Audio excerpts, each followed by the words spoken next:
am back in Putnam County, Tennessee. This is Petey.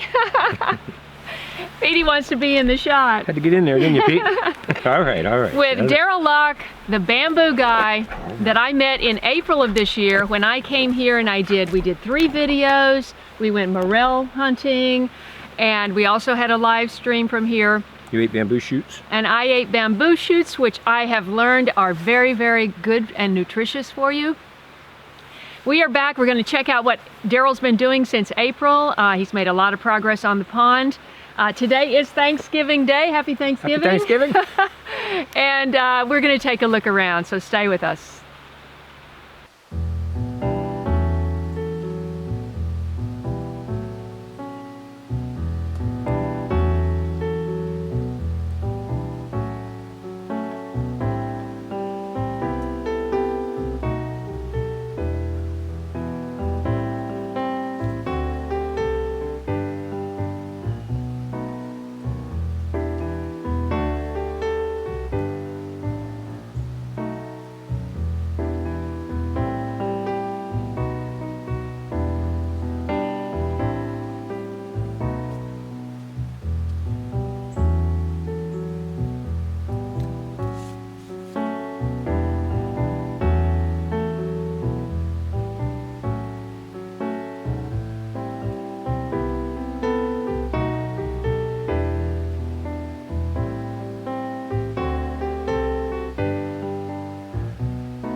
This is new level ground that I've created on my property, just to make it more useful for me. The hill used to start about right here and just cut down. It was a steep hill. All I did was bring in wood chips and pile them and pile them and pile them and make it level. Now this will settle some over the years and I'll have to add some more, but in a few years, this is pure soil, good quality soil, and I've made level ground I can use. I've stacked firewood over there on new level ground I've made, and I've really changed this place a lot just using wood chips. We're standing on probably 6 or 8 feet of wood chips right now, and in other places it's maybe as deep as 10 feet. This is, I'm working toward a 2-year supply of firewood. This isn't quite all of it, but it'll all be stacked on this new ground I've created that's level. didn't used to be. Yeah, it's kind of gooey. Yeah, that one's really slimy. It is. It's real slimy. Ugh. And this other one is really interesting too. It almost looks like one of those, I don't know what that looks like. I'm thinking that it's the stinky fungi. Look, these are mushrooms just starting to surface right here. Which is probably the same type. This plant here is mullein. This is just the first year of it's just starting to come up, you know, do more in the spring. It's a biennial, so it'll get a tall flower spike next year, and then it's a dead plant. But these leaves, they feel real fuzzy, like I don't know, they feel fuzzy. Anyway, you can dry these leaves, and if you have bronchial problems or anything, you can put a little bowl and get them burning and have the smoke just go in your room, and it opens your bronchial passages.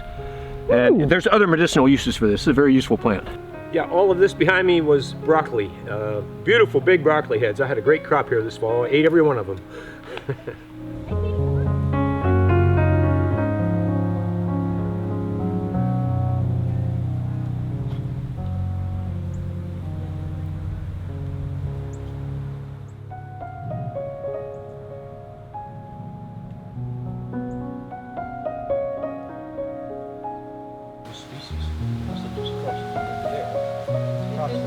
Yeah, these are two separate species. This gets bigger here than this one. Yeah. So I suspect that one's they're coming out into the path. See, right. There's always work to do. You know, there's things that you want to cut out of the way, or dead ones that you got to clear. Right. But there's so many advantages to having bamboo. That little bit of maintenance is not a problem. Yeah, I use the bamboo everywhere. When all that wood fill I showed you we were standing on, yeah. Before I put the wood chips down, I put a whole lot of this dead bamboo that I couldn't really do anything else with, and then the wood chips. So it's all wood. It'll all rot down and become soil. That's awesome. You won't come unless you do. All these algae stuff. It's so pretty. Now we've come across another mullein plant. This one has had a full year of growth, unlike the other ones. So this spring, it'll start its second year. It'll add some more leaves in the beginning, and then it'll make a huge spike that goes 4 or 5 feet tall, and it's covered with the yellow flowers. And that'll be the end. It's a 2-year living plant. It'll be done after next year. Can you use the flowers in any way?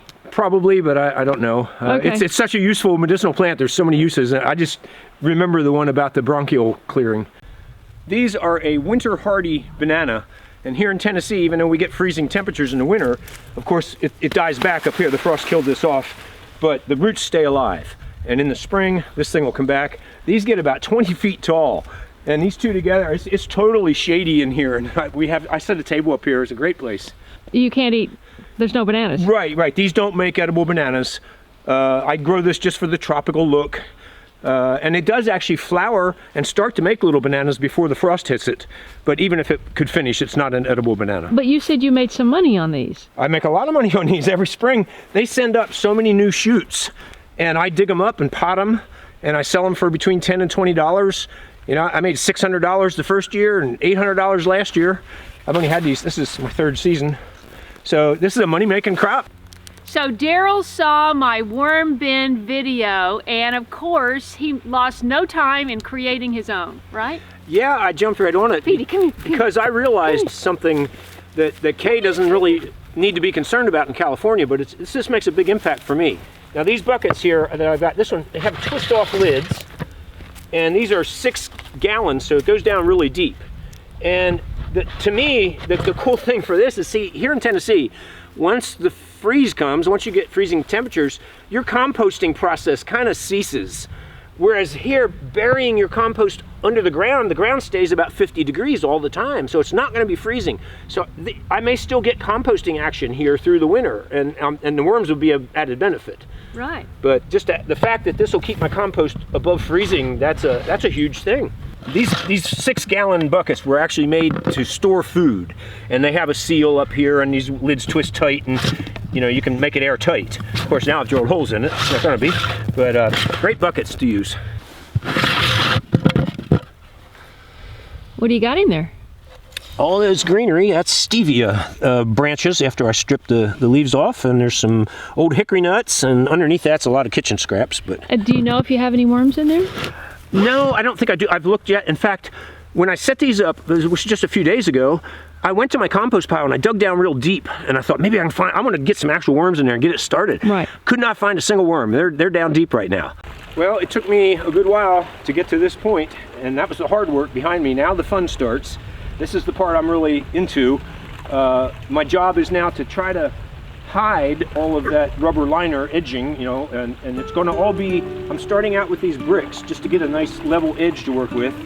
And then I'm using all the rocks from around here. You see rocks laying all over the place. It'll be totally rock lined all the way around, overhanging the bricks. You won't even see those bricks. Oh, you won't see the bricks? You will not see the bricks.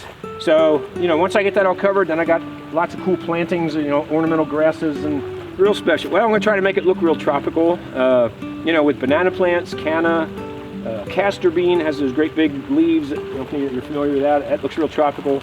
Ornamental grasses, zebra grass, things like that. Well, we'll have to come back next April and see how you do. I'll be working. Not April. Well, no, June. don't come in yet. June. Come in late June or something. He wants me to come back in June. Because you want those berries. I want to see the berries, yeah. You want to eat those berries. Wine berries, is yeah, that what they're called? Yeah, you want to eat them. He wants me to come back in June. If you guys want me to come back in June, please let me know. Leave a comment below. I think it'll look a lot different here in June from the other times you filmed. She's always coming here when everything's shut down. It's cold, you know. So coming in the summer, it'll be a big difference here. Well, we're pals, so I'll be back. Tennessee's my home state. So I am going home. You know, Daryl is a big gourd artist, painter. He works on gourds. He gave me this gourd Christmas ornament. And going in for a closer look. This is, first he painted it with this greenish metallic paint, and he painted this beautiful flower. And then he scraped off the green and then drilled little holes all in the natural gourd material around that and put a little hanger on it.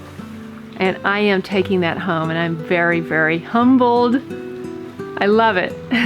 Thank you, Daryl. Hey everybody, thanks so much for watching this video. Hit that like button on your way out, and stay tuned to my channel for more adventures, and happy Thanksgiving. Can you say happy Thanksgiving? Stay tuned. That sounded so corny. That's okay. Stay tuned. That's all right. Stay tuned. Hello, this is not NBC.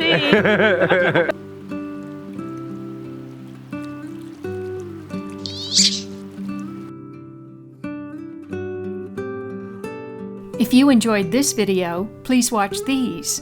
And don't forget to follow me on Instagram, Facebook, and Twitter. And I'll see you in the next video.